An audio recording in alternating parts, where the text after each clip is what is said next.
Moi, je pense que on a besoin de débattre, on a besoin d'échanger parce que l'avenir, le changement de vie qu'il nous faut absolument organiser, il ne peut être que citoyen, c'est-à-dire qu'il passe à travers la connaissance, la compréhension de ce qui se passe, et à partir de là, on peut commencer à enclencher des solutions qu'on va imaginer ensemble. Donc, je crois que tous les lieux citoyens où on a à la fois cette connaissance qui va au-devant des citoyens par beaucoup l'intermédiaire de l'image, parce que finalement l'image c'est un grand support à la compréhension, voilà, je crois que ça va dans le bon sens.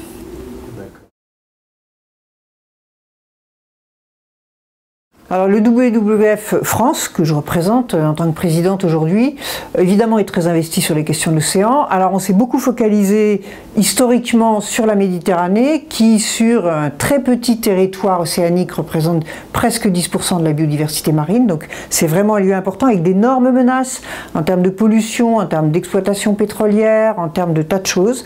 Donc on travaille beaucoup sur la protection de la Méditerranée, des espèces et des lieux, donc aire marine protégée, protection des baleines, etc.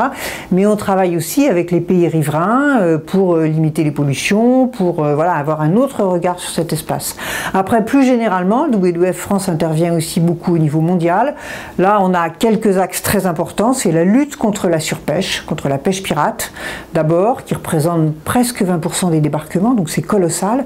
Et ça, c'est une pêche en dehors de tout contrôle et souvent portée par des mafias. La surpêche, j'allais dire la surpêche entre guillemets officielle et autorisée, parce que on outrepasse les capacités de la nature à se reproduire par une trop grande utilisation de capacités de pêche. Donc là, il y a un vrai sujet aussi.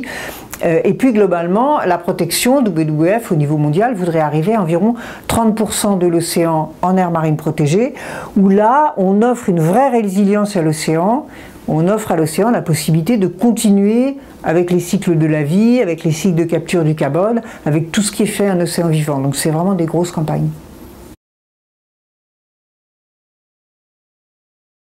Je pense qu'aujourd'hui, on voit bien que l'information et la mobilisation passent beaucoup par les réseaux sociaux et donc beaucoup par l'image. Donc je pense que d'arriver à avoir une image qui fasse comprendre simplement, rapidement, c'est évidemment mieux que 15 pages de texte.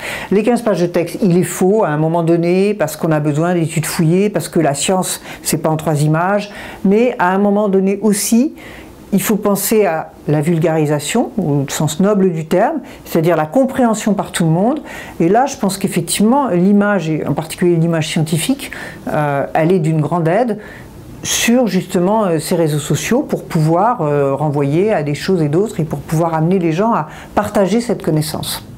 Les océans, c'est l'origine de la vie, c'est aussi notre avenir. Ça vaut le coup d'en parler, ça vaut le coup d'en débattre avec ce regard scientifique spécifique au Festival Fred. Alors, bon festival à tous.